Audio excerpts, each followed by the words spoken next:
సర్వేభ్యః నమస్కారः. వేదవాణి కార్యక్రమంలో మనం శబ్దాలు నేర్చుకుంటున్నాం. శబ్దాలతో మనం అకారాంత పుల్లింగ నేర్చుకున్నాం. కిందటి కాలాంశంలో మనం నేర్చుకున్నటువంటి అంశము అకారాంత పుల్లింగ అనేటువంటి దాంట్లో రామశబ్దం ఉదాహరణగా మనం నేర్చుకున్నాం. ఈ రామశబ్దంలో 7 విభక్తులు ఉంటాయని, 3 వచనాలు ఉంటాయని, శబ్దాలన్నీ అలాగే ఉంటాయని, వాటి విధానం ఎలా ఉంటుందో, వాటి అర్థాలు ఏమిటో మనం నేర్చుకున్నాం. ఈ అకారాంత పుల్లింగానికి కొన్ని ఉదాహరణలు ఉన్నాయి. అంటే అన్ని అకారాంత పుల్లింగాలు ఒకేలా ఉంటాయి. ఎట్లాగా? రామ, కృష్ణ రాసుకోండి. ఈ ఉదాహరణ రాసుకుంటే అభ్యాసం ఎక్కువ చేయడం కుదురుతుంది. ఒక్క రామశబ్దమే ఎంతకాలం అభ్యాసం చేస్తాం?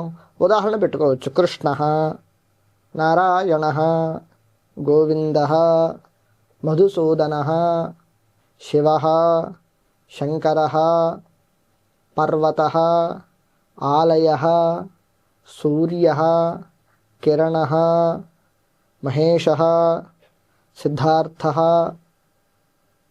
ఇట్లా ఈ నామవాచకాలన్నీ కూడాను అకారాంత పుల్లింగాలే కాబట్టి అన్నీ రామశబ్దంలాగే ఉంటాయి.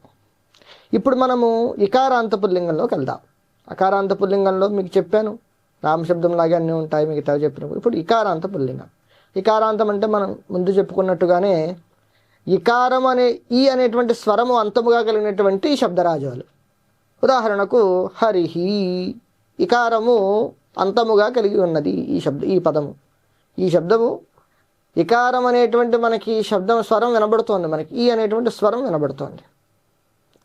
హరి, ఇకారం అంతముగా కలిగినటువంటి పుంలింగం అయినటువంటి హరి శబ్దం ఎట్లా ఉంటుంది? ఇప్పుడు హరి నేర్చుకుంటున్నామంటే గిరి ఇంతే, అగ్ని ఇంతే, రవి ఇంతే, ముని ఇంతే, కపి ఇంతే. కపి అంటే కోతి, అగ్ని అంటే అగ్ని, రవి అంటే సూర్యనారాయణమూర్తికి ఉండేటువంటి మరొక నామము. కవి కవి, గిరి గిరి, హరి హరి, ఇవన్నీ ఒకలాగే ఉంటాయి. కాబట్టి మనం ఉదాహరణగా మనం ఏం తీసుకుంటున్నాం? హరి శబ్దం తీసుకుంటున్నాం. ఇప్పుడు హరి శబ్దం ఎలా ఉంటుందో ఇప్పుడు మనం చూద్దాం. ఇది ఏమిటది? ఇకారాంత. ఇకారాంత, ఇకారం అనేది అంతముగా కలిగినటువంటిది. ఇకారం అంతముగా కలిగినటువంటిది. ఏ లింగం ఇది? పుంలింగ. శబ్దం ఏమిటి? హరి శబ్ద. హరి అనకూడదు, హరి, హరి శబ్ద. ఈ హరి శబ్దాన్ని మనం చూద్దాం ఇప్పుడు ఎలా ఉంటుందో. హరిహి, హరి. మీరు చెప్పద్దు, కేవలం ముందు నేను పలుకుతాను, జాగ్రత్తగా చూడండి. హరిహి, హరి, హరయ, హరిం, హరి, హరీన్, హరిణా, హరిభ్యాం, హరిభిః, హరయే, హరిభ్యాం, హరిభ్యః. అంటే మళ్ళీ ఇదే రిపిటేషన్ అన్నమాట. హరేః, హరిభ్యాం, హరిభ్యః, హరేః, హర్యోః, హరీణాం, హరౌ, హర్యోః, హరిషు. హే హరే, హే హరి, హే హరయః అనేటువంటిది శబ్దము. మీరు కిందటి కాలాంశంలో మనం నేర్చుకున్నటువంటిది రామశబ్దము కదా. రామశబ్దములో కూడా ఈ 2 ఒకలా ఉంటాయి, ఈ 3 ఒకలా ఉంటాయి, ఈ 2 ఒకలా ఉంటాయి, ఈ 2 ఒకలా ఉంటాయి. రామౌ రామౌ అని ఉంటుంది అక్కడ. ఇక్కడ హరి హరి. రామాభ్యాం రామాభ్యాం రామాభ్యాం, హరిభ్యాం హరిభ్యాం హరిభ్యాం, రామయోః రామయోః, హరియోః హరియోః, హరిభ్యః హరిభ్యః, రామేభ్యః రామేభ్యః. ఈ హరిషు, రామేషు, ఈ షు కూడా అన్నింటిలోనూ కామన్గానే ఉంటుంది. ఈ షు అనేటువంటి పదం హరిషు, రామేషు, అట్లాగా హరిషులాగా. ఇక్కడ ఎక్స్ట్రాగా ఈ 2 కూడా కామన్గా ఉంటాయి. హరేహే హరేహే, గుర్తుపెట్టుకోండి. కామన్గా రిపీట్ అవుతూ ఉంటాయి, అంతకన్నా ఏం కాదు. ఇది గుర్తుపెట్టుకోవాలి. ఇప్పుడు ఈ శబ్దంలో హరిహి అంటే హరి, హరిం హరిని, హరితో, హరయే హరికి, హరేహ హరి నుండి, హరేహ హరి యొక్క, హరౌ హరి యందు. సేమ్ రామశబ్దంలో నేను మీకు ఏమైతే చెప్పానో అవే ఇక్కడ అదే సూత్రం ఇక్కడ వర్తింపబడుతుంది. ఇద్దరుంటే ఇద్దరికి వర్తిస్తుంది, బహువచనాత్మకమైతే బహువచనానికి వర్తిస్తుంది. ఇది మనం గుర్తుపెట్టుకోవాలి. ఇప్పుడు ఇక్కడ అభ్యాసం చేద్దాం. ఏ విధంగా అభ్యాసం చేద్దాం? నేను మళ్ళీ గ్యాప్ ఇస్తాను, హరిహి చెబుతాను, గ్యాప్ ఇస్తాను, మీరు 2 సార్లు చెప్పండి. మళ్ళీ అదే విధానంగా మనం హరి ఇకారాంత పుల్లింగ శబ్దాన్ని మనం అభ్యాసం చేద్దాం. హరిహి, హరి, హరయః, హరిం, హరి, హరీన్, హరిణా,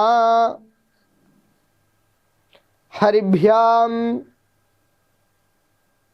హరిభిః, హరయే, హరిభ్యాం, హరిభ్యః, హరేః. పంచమి హరిభ్యాం, హరిభ్యః. మీ ఉచ్చారణ సరిగ్గా చూసుకోండి. హరేః, హర్యోః, హరీణాం, హరౌ, హర్యోః, హరిషు. హే హరే, హే హరి, హే హరయః.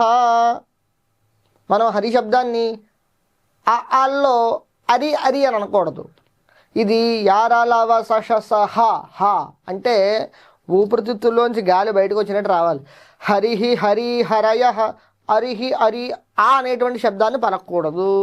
చాలామంది మనం ఏం చేస్తాం, శివ శివ శివ శివ శివ కాదు, అది శివ. అలాగే కృష్ణ కృష్ణ కాదు, అది కృష్ణ. అలాగే ఇది హరి కాదు, హరి. ఏమిటది? హరి. హ్యాపీ బర్త్డేలో హా పలుకుతున్నామే, హ్యా. హ్యాపీ బర్త్డేలో హెచ్లో ఏ స్వరం పలకబడుతోంది, అటువంటి స్వరం ఇక్కడ పలకాలి. యాపీ బర్త్డే అంటామా, హ్యాపీ బర్త్డే అంటామా? హ్యాపీ బర్త్డే అంటాం. హెచ్ అక్కడ మనం పలికేది ఏ కాదు.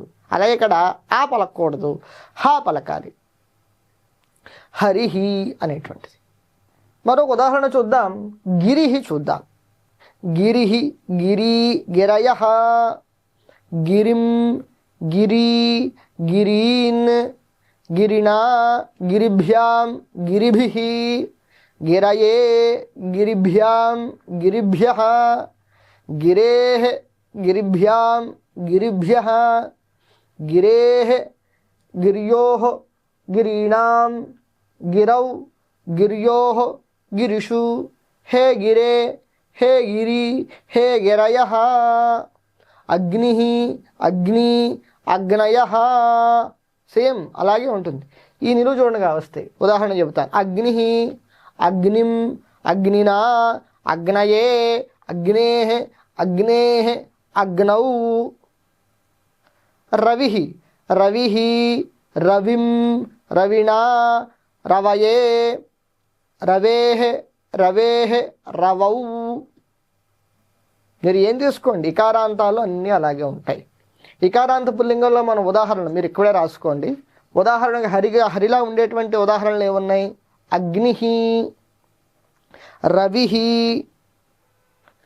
రవిః రాశారా? కవిః, కపిః. ఇలాంటివన్నీ కూడాను ఈ హరి శబ్దానికి ఉదాహరణలుగా మనం చెప్పుకోవచ్చు.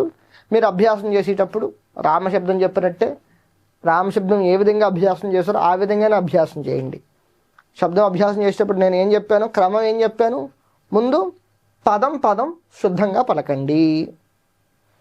చిట్ట చివరి వరకు మనకు శుద్ధంగా పదం పదం చూసి పలకటం వచ్చింది అని అనుకున్న తర్వాత ఏం చేయాలని చెప్పాను? ప్రతి మూడు పదాలను ఒక వాక్యంగా మీరు చదవాల్సి ఉంటుంది.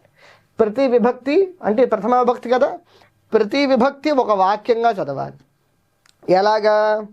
హరిః హరి హరయః హరిం హరి హరీన్ హరిణా హరిభ్యాం హరిభిః హరయే హరిభ్యాం హరిభ్యః హరేః హరిభ్యాం హరిభ్యః హరేః హర్యోః హరీణాం హరౌ హర్యోః హరిషు హే హరే హే హరి హే హరయః. ఈ విధంగా మనం చదువుకోవాల్సి ఉంటుంది హరి శబ్దాన్ని. కాబట్టి మనం శబ్దాల్లో పుంలింగాల్లో అకారాంతాన్ని ఇకారాంతాన్ని పూర్తి చేసుకున్నాం. తర్వాత కాలాంశంలో మనం ఉకారాంతాన్ని మనం అభ్యాసం చేస్తాము. ఉకారాంత పుంలింగ శబ్దాన్ని మనం చూడబోతున్నాం. జైతు సంస్కృతం, జైతు భారతం.